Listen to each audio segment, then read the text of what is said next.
യോബിൻ്റെ പുസ്തകം 48. ബിൽദാദിൻ്റെ പ്രസംഗം. ശുഹ്യനായ ബിൽദാദ് പറഞ്ഞു, നിന്റെ പ്രഭാഷണത്തിന് അവസാനമില്ലേ? ദൈവം നീതിക്ക് മാർഗദർശനം വരുത്തുമോ? സർവശക്തൻ ന്യായം വളച്ചൊടിക്കുമോ? നിന്റെ മക്കൾ അവിടുത്തേതിനെതിരായി പാപം ചെയ്തിരിക്കാം, തക്ക ശിക്ഷ അവർക്ക് ലഭിച്ചു.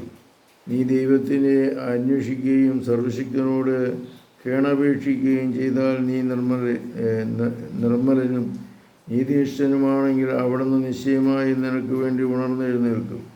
നിനക്ക് അവകാശമുള്ള ഭവനം അവിടുന്ന് നിനക്ക് സമ്മാനിക്കും. നിന്റെ ആരംഭം എളിയതായിരുന്നെങ്കിൽ തന്നെ അന്ത്യദിനങ്ങൾ അതിമഹത്തായിരിക്കും.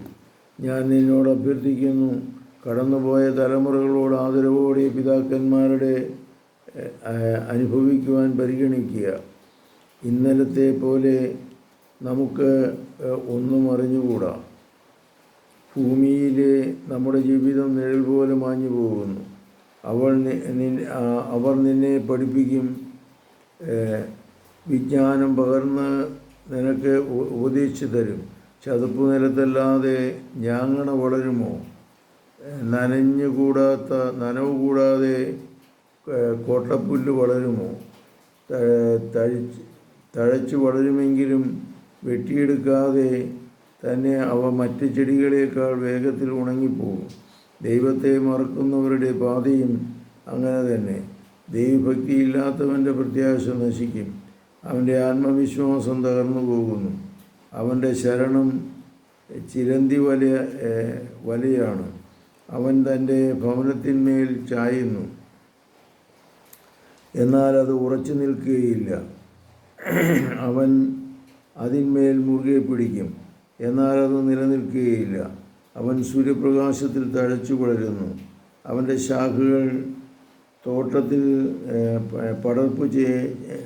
പടർന്ന് പന്തലിച്ചു നിൽക്കുന്നു. അവൻ്റെ വേരുകൾ കൽക്കൂനകളിൽ ചുറ്റിപ്പടരുന്നു. അവൻ പാറകളുടെ ഇടയിൽ വളരുന്നു. അവിടെ നിന്ന് പിഴുതെടുത്താൽ ഞാൻ ഒരിക്കലും നിന്നെ കണ്ടിട്ടില്ല എന്ന് അത് പറയും. ഇത്രയേ ഉള്ളൂ അവൻ്റെ സന്തോഷം. അവിടെ വേറെ മുളകൾ പൊന്തി വരും. നിഷ്കളങ്കൻ്റെ ദൈവം ഉപേക്ഷിക്കുകയില്ല. തിന്മ പ്രവർത്തിക്കുന്നവനെ കൈപിടിച്ച് നടത്തുകയുമില്ല.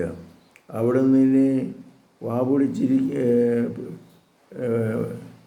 പൊട്ടിച്ചിരിക്കുന്നതുകൊണ്ടും നിന്റെ അധരം ജവാരം കൊണ്ടും നിറയ്ക്കും. നിന്നെ വെറുത്തവരുടെ ലജ്ജ ആവരണം ചെയ്യും. ദുഷ്ടരുടെ കൂടാരങ്ങൾ നശിച്ചു പോകും.